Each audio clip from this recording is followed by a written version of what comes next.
Hello, welcome to my video. I'm Gabby, just Gabby, and there's a few things I want to talk about in this video, so let's get started. But first, I want to say thank you for stopping by. I hope you enjoyed this video for however long you decide to stay. Anyway, also, before I start the video, I want to make a little memo, a note, that I also want to probably start doing some vlogs on this channel. So, I could do vlogs on other one, but again, don't have access. So, anyway, so vlog channel and me just talking about my thoughts and criticizing other shows and movies, movies and books, well, mostly manga, and comparing them to myself. Okay, now we're getting started. And the start of the theme of this one, I originally want to do 3 whole stories, but time would not allow that right now, and I just want to hurry up and get it one out at least. So I'm talking about the movie that is pretty old and it came out last year, I think around Halloween, which was very appropriate as it was called The School of Good and Evil. It's not a horror, by the way. It's more of a fantasy, and it's based on a children's book. I read it from Alex Meyer's YouTube video. By the way, which is how I know and learn about the movie. And one of the reasons why I decided to watch it is because one of my favorite actors, not Kitty, Kit, Kid was in it, and I'm like, if you don't know, from Shadows of Bones. So I was like, oh, I want to see him in this. And by the way, he does a good job, and he plays dual roles. In the beginning, it's not really spoilers. It's like very beginning of the movie. He plays dual roles of both brothers, and I think he did a pretty good job. So there's other actors I like in there too. One other one, but anyway, I think overall I enjoy this movie. Let me just say that first before I start criticizing anything. I really did enjoy this. It is not a high art kind of movie. It is a fun, enjoyable, have your brain on kind of movie. I won't say I don't think you need to necessarily completely turn your brain off to enjoy it. I just think it's just silly fun you could get with. And then if you need anything to point out to that is that one line in the trailer which says "Good night, never," which doesn't make much sense out of context and sounds pretty lame. And even with context, it still sounds pretty lame, but it makes more sense. So yeah, so if that trailer doesn't get you, then it's not for you. But if you like that kind of thing, it will get you, and you might cringe here and there, but it's mostly fun. Also, I cringe at the very end. Oh, that compared to that line, that's nothing compared. But I still enjoyed it. I did watch this twice. I considered watching a third time before recording this, but I'm like, um, let's do it now again, so I can move on to the next subject. Anyway, but the parts that I did have problem with, starting with the backgrounds, background designs, set designs. And by the way, my notes is in Japanese, so please bear with me as I read through my notes. And the reason why I did that because it just encouraged me to write, both practice my Japanese and just encouraged me to write notes on my thoughts. So here we go. So first note is the reason why I even decided to write this specifically this movie was because the 2 problems I had was a character development or lack of, and set design or a lack of differentiation of set design. So we're gonna go with the set design first. Sorry if my thought seems like it's everywhere. So there are basically 2 basic sets you need to keep in mind. One is a quote-unquote real world, and another world is the quote-unquote story world.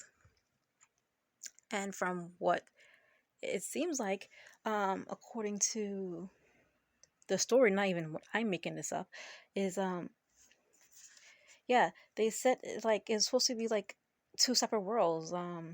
One kind of like example, kind of like Harry Potter, where you have the magical world and then the normal human world, a Muggle world.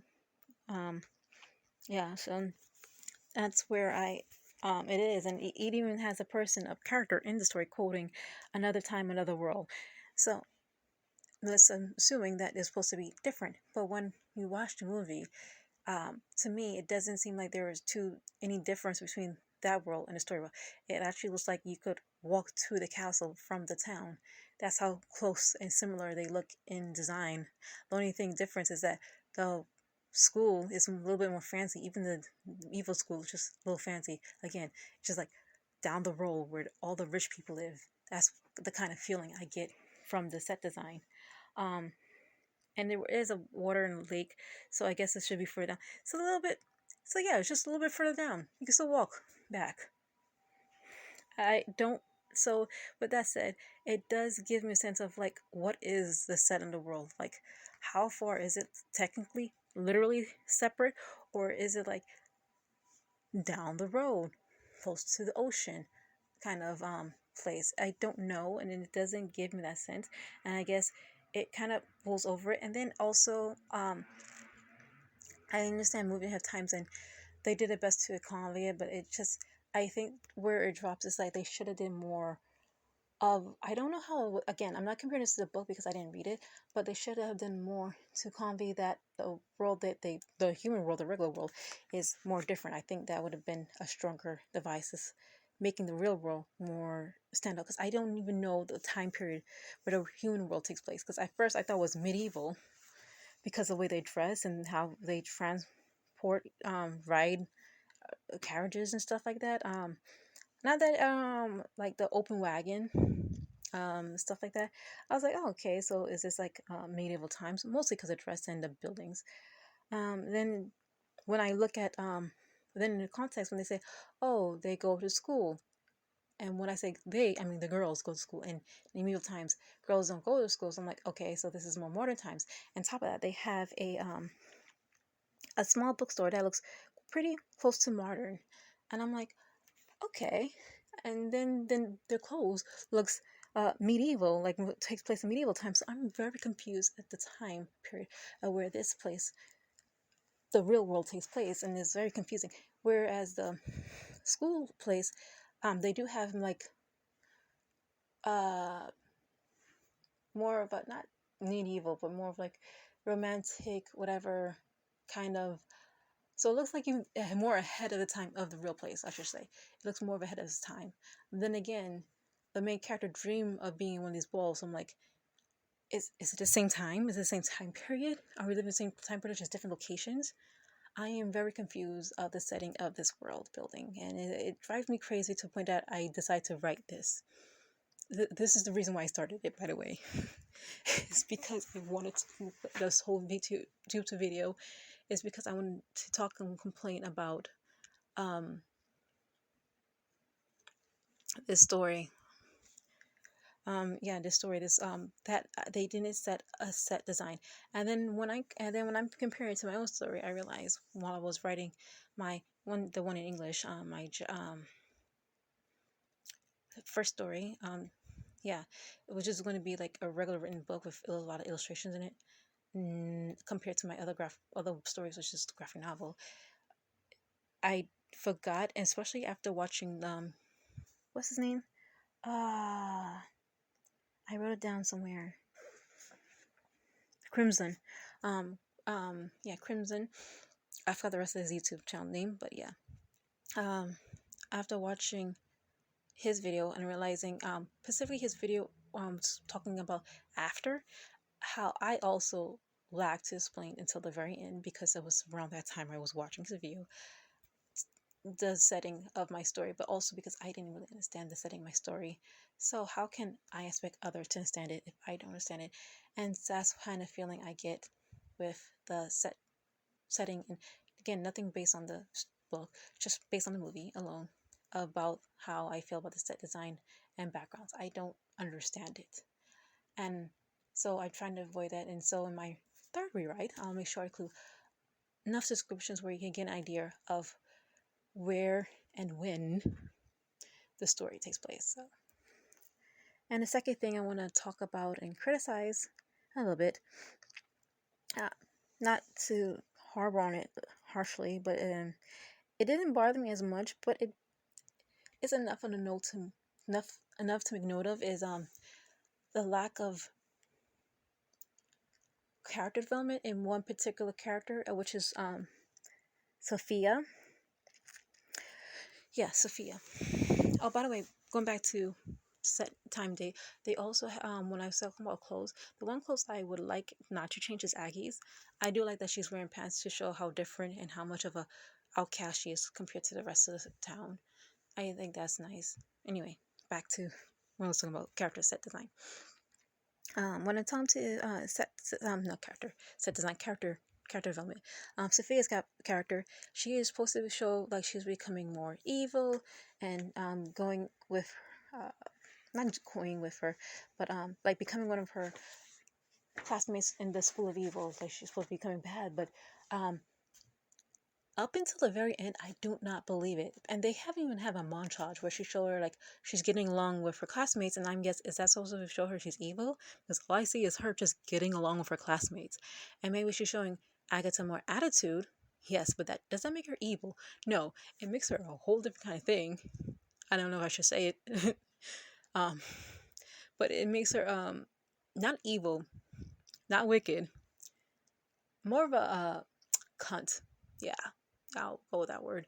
I don't know if I should even say that, but yeah, that's what she is. But I don't think that's makes you evil. That's totally different. Again, it wasn't until the very, very end where I was like, ah, that's evil. Okay, but I feel like they should have shown it more earlier because there was another scene, one very specific scene.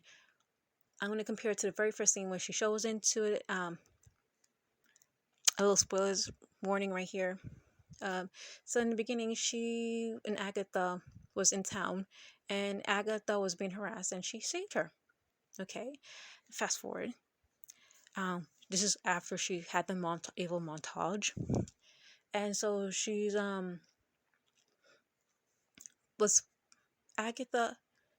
I forgot the guy named Prince Charming. Let's go with that. I literally forgot his name. I didn't write it down. It was not that important to me, I guess. So Agatha, Prince Charming, and Sophia are in the evil woods, and they're being attacked by this monster. And so Agatha tried to encourage Sophia to go save him, or at least throw the sword. And I think she could have easily done that. Like, why didn't she do that? Like, she's literally become a character that can't think for herself. If this was Agatha from the beginning, again, I don't. This doesn't make her evil. I just, if anything, just stupid. Um, like why don't she just throw the sword? And I think that's what makes me break out of character, because if it was evil, she should have at least run away. That would have been evil. Or kind of enjoy having him die. That would have been evil. At least in my eyes. This is opinionated. You could just completely disagree with me. um that would have been much more showing her being evil. But I just think like no, this is more like a default of lack of character development, and I didn't see it. And if anything is a downgrade to her character development than an upgrade, because again, school of evil, she's supposed to be evil. I just don't see her being evil, especially compared to in the beginning where she actually did save Agatha, where the guy didn't know, and she's not like involving herself, throwing herself into fight. She's just throwing the sword. Again, something easy to do. Would it save them? Probably not. But she could have still thrown it towards his direction or something. I think she would have at least done that. If it was still the girl from the beginning. And it's not, again, it's character development, but I don't think it's an upgrade development, but more of a downgrade. And that's when, so going back, it just makes me keep in mind of my character development, and I have been making a list and trying to recently kind of make a timeline of what my characters need to do. And so in terms of progression of their character development, time in their character development, so I could be consistent in that they're progressing in the way they should be progressing, whether it be bad, good, whatever, but progressing in the way I want them to progress. I am. This has nothing to do with the books. Maybe in the book, why some. Let me start again. According to the comments, the book has more details. They took a lot of things out of it, and I understand. But this is a total medium. I'm basing it off the movie alone, and from what I see from the movie, they did not show that well. So I would just like, so those are my two criticisms, and those were the two things I had the biggest problems and gripes with the movie. But other than that, I completely enjoyed it. Again, check it out for yourself if you want to. Well, I first start with checking the trailer. If you like the trailer and can get through all the little cheesy lines, um, the movie will be fine because it doesn't have that much in it. It's mostly the one in the end that makes me actually cringe the most. Um, actually makes me cringe completely.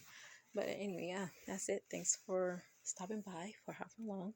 If you're watching it in, give it likes, I guess, if you want to. Just to see if you stayed it in. Anyway. Ooh. Or comment crown or witch, which I think would be fun. Just to play on to the movie. Yeah, there you go. Just to see, I just want curious if anybody actually watched it into this video, and if you enjoyed it. If you don't, then that's fine. Thanks for watching. Next time. Bye.